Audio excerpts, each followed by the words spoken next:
This is the Nathan, Nat and Sean podcast. Hey, I'm going to rock your world, guys. Are And not you in though? a good way. Are you? Not in a good way. We all went to school and we all learnt stuff, didn't we? We tried, yeah. Yeah. One thing we learnt was our ABCs. Yeah. Yeah. Mm-hmm. So I That was remember, fairly how you were taught that, elementary the early on. ABC song? Yes. A, B, C, D, E, F, G, H, I, J, K, L, M, N, O, P, Q, R, S, T, U, V, W, X, Y, and Z. Now I know my ABCs. Won't you Next time, come and won't you? play Yeah. with me? Next time, won't you sing Right. with Yeah, me? yeah, That's what yeah, we're saying, yeah. yeah. It's not that anymore. What do you mean it's not that anymore? It's not Has that the anymore. alphabet It's changed? not that anymore because kids these days are stupid. And this is why. Hashtag ampersand. This is why they're stupid. We never ever thought that LMNOP was a word. They think LMNOP is like a letter, and then Y and Z. They think Y and Z is a letter as well. Y and Z. So it's that much of a problem that they've changed the tune. Now there is a different tune, and because we have that in our heads already, it's going to sound wrong and dangerous. Dangerous. Okay, let's have a listen. A, B, C, D, E, F, G, Good start. H, I, J, K, L, M, N, O, P, Q, R, S, T, U, V, W, X, Y, Z. Now I never will forget how to say the alphabet. Not my alphabet That's a song. hard no. That's not my It's ABC like when song. someone asks you to recite your mobile number, and Yes. if you, Yes. I Me do too. it in a weird way, and Yeah. not in the 4, Yeah. 3, 3, Yeah. whatever style. And it always ends in LMNOP. Nathan, can I tell you, down at our dog park, there is a dog whose name is LMNOP That's because really the cute. kids got to name it. They call her Ellie. Yeah, I mean, LMNOP. she's now probably 13, 14 years Yeah. old. But yeah, her official name at the vet is LMNOP. Oh my God, are they going to get a Y and Z as well? I know. Oh my God, that's so cute. Anyway, so Don't let your kids that's name the the dog. rubbish. That's a rubbish you're letting your children learn at school. They're so soft Listen, now. listen. F, G, H, I, J, K, L, M, N, O, P, Q, R, S, T, actually does U, V, work. W, X, Y, Z. It does work. Now I Natalie, we're at that never age where we will don't like change. forget how get to angry at say the alphabet. Like that little rhyme at the end as well. That's better than what we had. Look, the version might be okay, but it's not what we grew up with. Therefore, it's wrong. Oh, okay, boomer. Therefore, it's wrong. It's the Nathan, Nat and Sean podcast. The other day we got the chance to catch up with comedy legend David Yeah. Williams. Now you might know Matt Lucas. Yes. And he's done a lot of things with Rebel Wilson. Yes. He's that bald-headed Yeah. guy. He's the comedy partner of him. Yeah, his so previous Little comedy Britain was partner. the show that Yes. shot them to international Amazing. stardom. He's bringing his tour here. So the David Williams Book Show tour will hit Perth Riverside Theatre October 12. You can get tickets from tgdainty.com. But do you want to have a listen to our Yeah. chat with him? David, you look amazing. I know. Don't fight your feelings. Well, it's early morning here for us generally, so we just basically roll out of bed and look at you. Look, Oh, you flash. look like you're ready for a GQ Well, magazine cover shoot. My hair team, my stylist, my manicurist, my pedicurist, my eyebrow threadist. Yes. Yes. They've all been me. And this is my little dog, I Eric. just noticed. How How adorable. beautiful. What have we got Aw. here? What is this? It's a dog. Yeah. We don't have he's a those border- here. A border terrier. He's He's a- adorable. Hey, David, I've got a question for you. I was reading an article a couple of months ago that was talking about people suggesting that you were on Britain's Got Talent as a performer because some guy came on with a mask and they were questioning, David's come back and he's performing and he never got his jokes right. That would be a bit humiliating. That's why you wore the mask. You've been the judge and now you're the contestant dressed as a goldfish. Yes, And- goldfish. So, no, I didn't see it, but I did see there was speculation online about it. Made me laugh. But they always, there's also that show, what's the show where people come on in funny costumes and do a dance? Masked singer. Masked Singer, sorry, I do know it. Yeah. And, they always go, I reckon that's Barack Obama. I bet that's Brad no. Pitt. Yeah. Yeah, that's David Williams as well. But no, I've not done that one either. But maybe I'll do Strictly one day. Oh, Oh, Okay. Strictly. Come dancing, I Sean. can't- but the only problem, I can't dance at all, and I'm very competitive. It's a great And- combination. If I can't win, I really throw my toys out of the pram, That's the and spirit. I become insufferable. Yeah. And so I don't think it's for me. You're speaking to the right people. but- Yeah. Would you be a person that would sabotage another contestant? Of course. Good. I'm not just and all the other contestants. Yeah. I- Tonya Harding Yeah, style.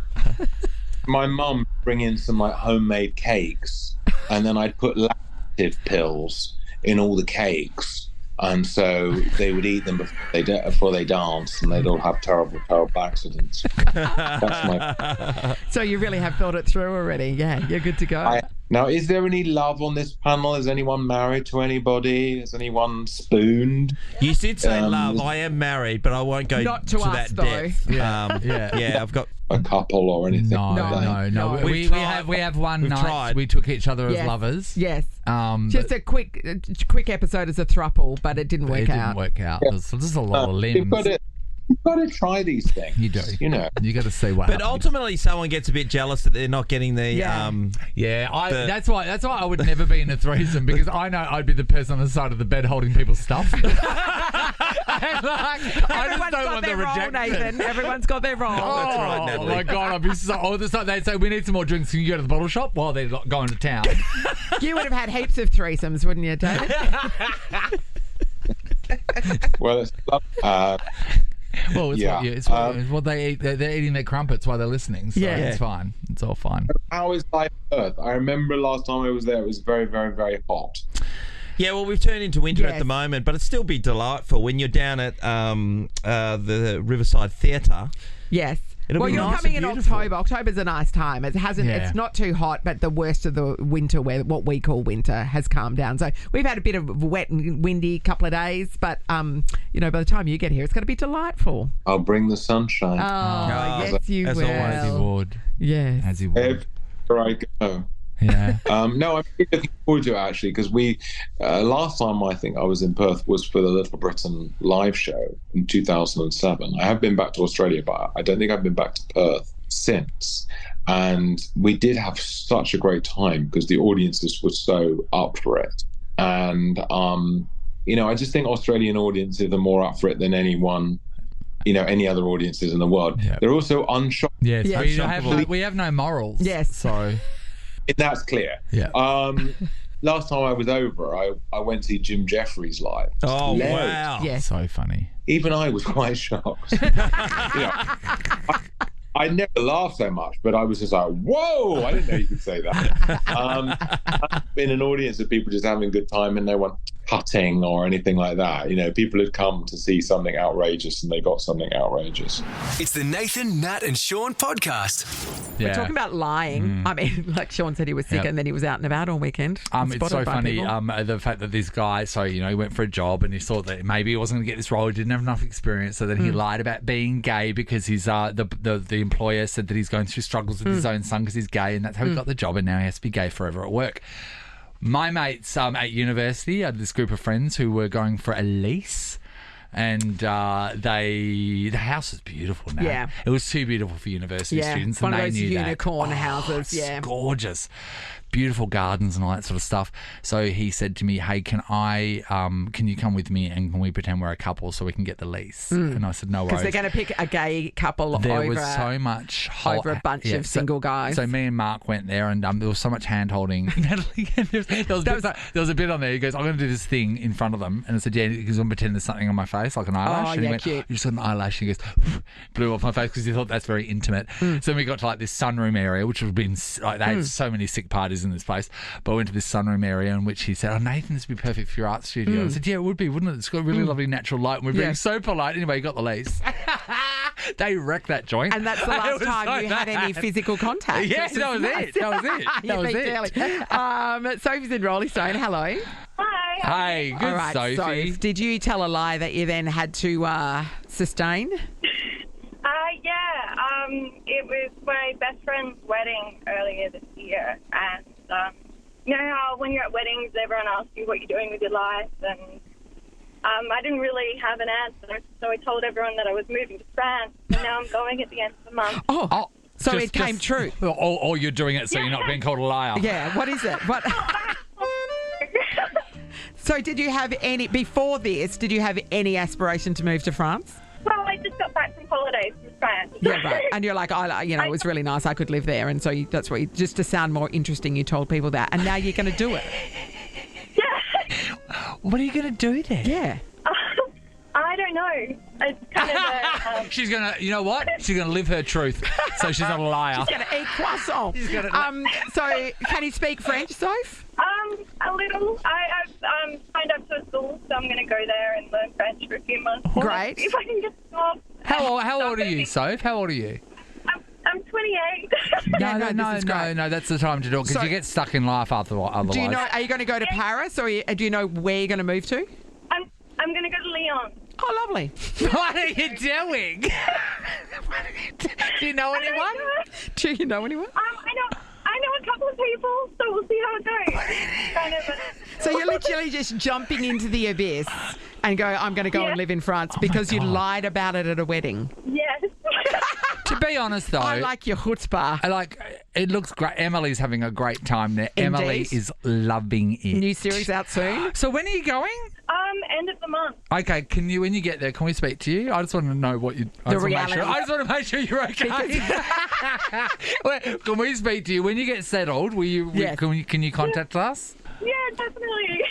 Have you set a time limit or are you just going indefinitely? I'm going for a year. I got the year visa and I just thought, sod it, I'll go. All of my friends are married, so I'm just going to go. You were pushed to the brink at a wedding and this is what happens. Well, French men, they've got lovely accents. We've had a couple of great calls there. I'm going to give you the first pick because you're going to be our French reporter. We've got one more caller. Do we? Yes, we do. Yeah. Hang there, Sophie. Claire is in Perth. Hello, Claire. Hello. Hey, All right, Claire. Did you tell a lie that you then had to sustain? Yes, and it's a bad one. Great. Oh, yum. We're going to settle in. Take it away, Claire. Okay, so this is many moons ago, so please don't judge, but I was in a regional town trying to get a prac placement at a school, and it was so difficult that I finally landed, hopefully one at a Catholic school, and the only requirement was we had to sit with the priest. Can you see where I'm going? Yeah.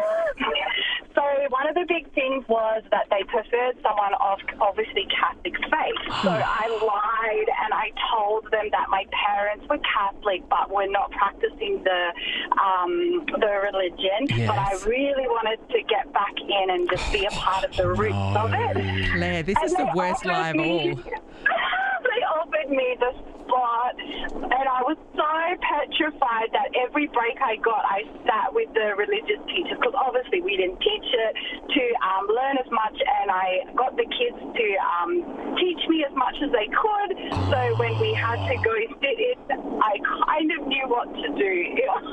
Wow. You know what? That's unbelievable because if you don't know anything about religion, I mean, I found it very interesting when I learned about the New and the Old Testament, what the difference was.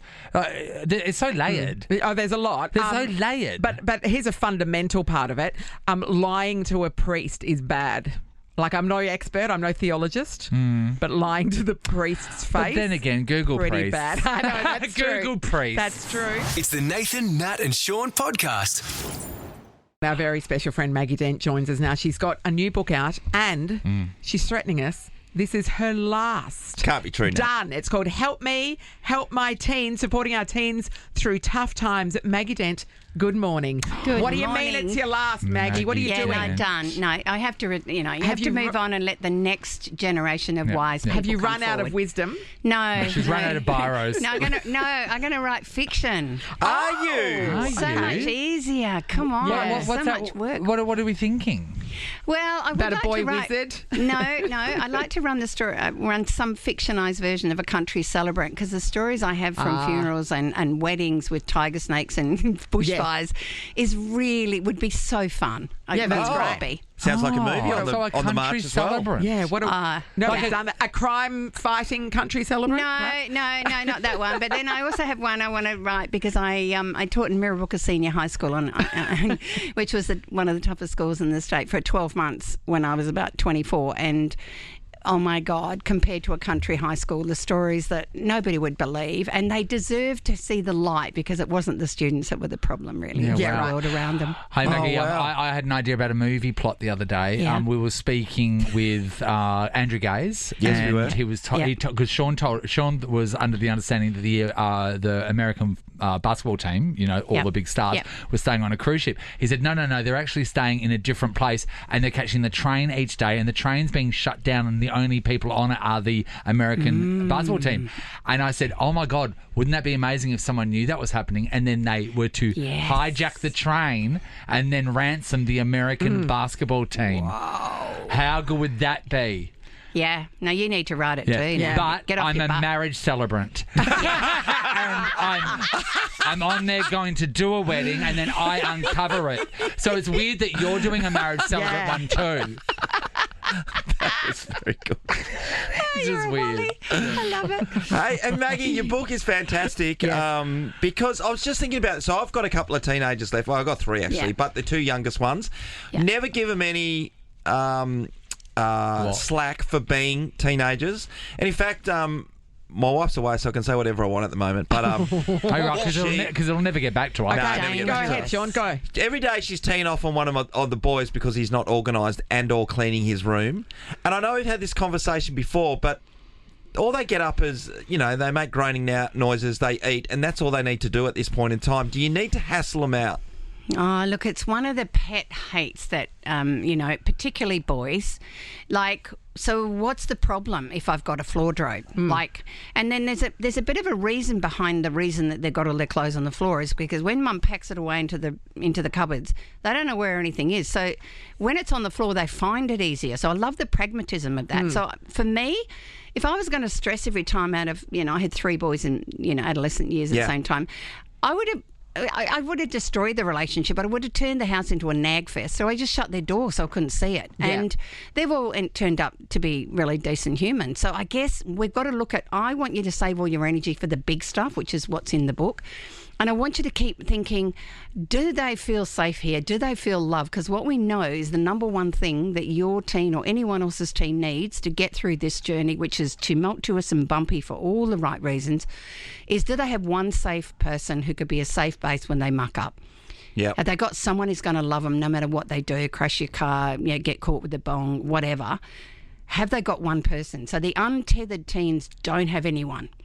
And that's why I write about this is for parents, but it's also for those lighthouse figures who, sometimes an aunt, uncle, grandparent, sometimes a good teacher who just takes a kid aside, says, mate, you're just wasting your time here and you've got a brain. I want you to give it a go, right? That little gem, I call it a seed of potential. Right. If it's not sown, it can't germinate. And if all they're getting is, this is what you're doing wrong, you're doing this wrong, you're doing that wrong, they are drowning with a negative self-critic that is telling them everything that is negative about them. They all do it. And that's the sad part of negative social media. It feeds the negativity, so they all hate themselves. What they need is, TLC and someone who can say, oh, it's awful, but it doesn't last forever. Teresa, hello. Hi, how are you? Great, Teresa. Now, you've got a 15-year-old son? I do. And I heard Sean's comment this morning about the whole teenage and alcohol. So the situation is, obviously, I purposely went through school bag, found a hip flask in his school bag. He does go to a private school. He, wants to exceed, and he does quite well at school. So obviously, sorry, Maggie, what I didn't do is I lost my shit, as you do. No, it's normal. And obviously, I think he, obviously tried to defend himself and say, I'm going through his stuff. And then, so I did calm down after a couple of days and we had a bit of a chat last night. And I don't know whether I should have said this, but I did actually say how disappointed I was and how absolutely ashamed I was, only because, we do send him to a private school and he's always done so well. And I tried to make him understand that what he's done, and luckily enough I found it, not the school, is that it's an expulsion. So his career would have just been, his high school years would have been worse. He, wants to go to university, But the hard thing I'm grappling with is clearly I've taken everything away from him. His phone, his social media, his school laptop, I've told him is literally only for school only now. And look, he has been very obliging. Yep. But the guilt I've got now is I've taken everything from him. What do I give back? Like, I feel terrible in literally taking everything from him. And he did actually say last night that he's spoken to his head of year and he's actually going to go and see a counsellor. So now I don't even know what else is going on. Yeah. And I don't know what to do. I'm at a loss. I'm coming. There's a lot, Maggie. All right. There's a lot. So very first thing is forgive yourself for losing your schmick, because as I just explained, it is what we biologically wired to do. My only concern is that you did the disappointment shame one on him, and that's like a massive burden that I want you to at some point come back and take off his back, because parental disappointment is a massive, it comes up in all the research and all the survey that I did is the hardest thing is when I let my parents down. And I've got to not only carry my own disappointment with myself, I have to carry my parents' disappointment. And the very fact he knows how much you're paying for that private school makes it even bigger. So I want you to at some point have another conversation with him, provided, feed him first, make him feel safe and go, I needed to, like I was disappointed, but I forgot you would have been disappointed in yourself. So it's okay. I get it. And also I understand this is what teens do. I want you to come alongside and say, now I understand, that you make poor choices, you are risk-taking, your impulse control's not good, and you're actually not deliberately being a bad human. I want you to change that conversation a little bit. And then going to whatever you're doing, you've taken him off everything. So that is actually putting him into a highly stressful state, because connection to friends is one of their protective factors. So I want you to work out how we can get back into some sort of, because you can't just punish and hope that changes his behaviour. I want you to come in and go, I realise punishment doesn't teach anything. I think you've learned a really big lesson from this experience. You are going to see someone, which is fantastic. How about we work out what would you like to be reconnected with your friends? How do you reconnect to them? So serious friendship alliances are a really important part of our teen survival through this really big window. So, that's just my suggestions. And then I want you to write him a love note and, love it, put it in his lunchbox, write it on his pillow, reassure him you love him exactly the same as before all this happened. Did say to him, do you want a big hug? Even bigger than that. You've got to put it in words, because they're not always good. Okay. Yeah, hug the hell out of him. Restore him that this is just a little bump and it's a bumpy ride, but we still love you exactly the same amount, and I know you're going to learn from this mistake. And I always believe in not only second chances, but third too, if you have to. Yeah. Well done, Mum. I know. Okay, tough. thank Good you. luck, Good luck. Good luck. Nathan, Nat, and Sean is a Nova podcast. For more great comedy shows like this, head to novapodcasts.com.au. Nova.